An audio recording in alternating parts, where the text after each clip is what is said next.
وَلَئِنْ أَخَّرْنَا عَنْهُمُ الْعَذَابَ إِلَىٰ أُمَّةٍ مَّعْدُودَةٍ لَّيَقُولُنَّ مَا يَحْبِسُهُ أَلَا يَوْمَ يَأْتِيهِمْ لَيْسَ مَصْرُوفًا عَنْهُمْ وَحَاقَ بِهِم مَّا كَانُوا بِهِ يَسْتَهْزِئُونَ۔ وَلَئِن واو اور لام یقیناً کے لیے ان اگر اور یقیناً اگر اخرنا مؤخر کرنا اردو میں بھی استعمال کرتے ہیں تاخیر سے کرنا کوئی کام اخرنا ہم مؤخر کر دیں انہم ان سے ہم ان سے اگر ہم ان سے مؤخر کر دیں العذاب عذاب کو اگر ہم ان سے عذاب کو یقیناً اگر مؤخر کر دیں دور کر دیں الی امت اچھا امت کا کلمہ جو ہے بڑا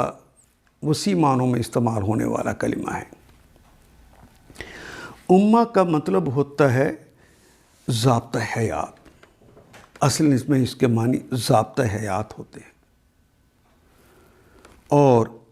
دین اس سے مراد ہوتا ہے۔ ضابطہ حیات دین ہی کو کہتے ہیں۔ اس ضابطہ حیات کے ماننے والے افراد کے اس مجموعے کو بھی امت کہتے ہیں، اور پیروی کرنے والے بھی امت، اور وہ مدت اور عرصہ جس کے اندر وہ قوم رہتی ہے اس کا نام بھی امت استعمال ہوتا ہے۔ تو یہاں اس سے مراد مدت ہے، عرصہ ہے،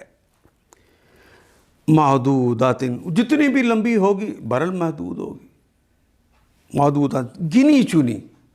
عدد ہیں اس کے، 10 دن 20 دن 100 سال 2 سال 60 سال 65 سال، دن اور لمحہ بھی گنا ہوا ہے۔ عدد یعدد اور عدد کرنے والے میم شروع میں لگ گیا، گنی چنی مدت ہے۔ لا یقولن لام یقیناً کے لیے قول وہی ہماری زبان کا کلمہ نون ثقیلہ کا ما یحبسہ، ما کیا ہے وہ چیز، کیوں یحبسہ کس چیز نے اسے مجبور کر دیا ہے، حبس کر دیا ہے، مجبور کر دیا کہ وہ ہمارے اوپر عذاب نہ بھیجے۔ الا خبردار، یوم یاتیہم وہ دن آئے گا، عطا یاتی آنا ہم ان پر، لیسا مصروفاً لیسا مصروف صرفا یصرفو صرفاً کہتے ہیں پھیر دینے کو،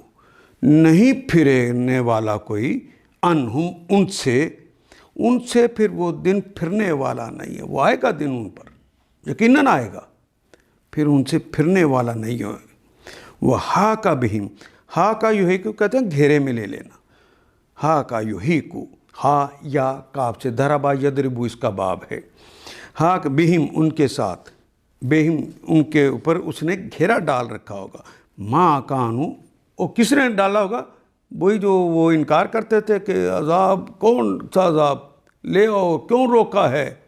کس چیز نے اسے مجبور کیا کہ وہ ہم پہ عذاب نہ لائے، وہی عذاب ما کانو بہی، ما جو کانو تھے وہ بہی جس کے متعلق یستہزئون جس کا وہ مذاق اڑاتے تھے، وہی عذاب ان کو گھیرے میں رکھا ہوگا، اس نے گھیر لیا ہوگا۔ اب اگر اے محمد صلی اللہ علیہ وسلم آپ کہتے ہیں کہ لوگوں مرنے کے بعد تم دوبارہ اٹھائے جاؤ گے، وَلَئِن قُلْتَ إِنَّكُمْ مَبْعُوثُونَ مِن بَعْدِ الْمَوْتِ موت کے بعد تم دوبارہ اٹھا لیے جاؤ گے تو لَيَقُولَنَّ الَّذِينَ كَافَرُوا إِنْ هَذَا إِلَّا سِحْرٌ مُبِينٌ، یہ تو منکرین فوراً بول اٹھتے ہیں کہ یہ صریح جادوگری ہے۔ وَلَئِنْ أَخَّرْنَا اور اگر ہم ایک خاص مدت تک اس سزا کو ٹال دیتے ہیں، مؤخر کر دیتے ہیں، تو کہنے لگتے ہیں آخر کس چیز نے اسے روک رکھا ہے، کس نے محبوس کر دیا ہے، کیوں نہیں وہ عذاب آتا۔ سنو خبردار،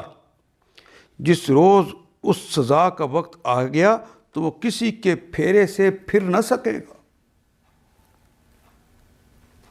اور وہ چیز وہی چیز وہ عذاب یعنی وہی چیز ان کو آن گھیرے گی جس کا وہ مذاق اڑا رہے ہیں۔ ان آیات کو ایک دفعہ پھر تلاوت خود کیجیے، عربی و مبین پڑھتے ہوئے دیکھیے کیا بات پوری اندر اتر رہی ہے، کیا یہ اردو کے سانچے میں ڈھلتی گئی ہیں عبارتیں۔ اگر بات سمجھ آنی شروع ہو گئی تو الحمدللہ یہی ہمارا ہدف ہے اور یہ ہدف پورا ہو گیا۔ اللہ میرا اور آپ کا حامی و ناصر۔ الف لام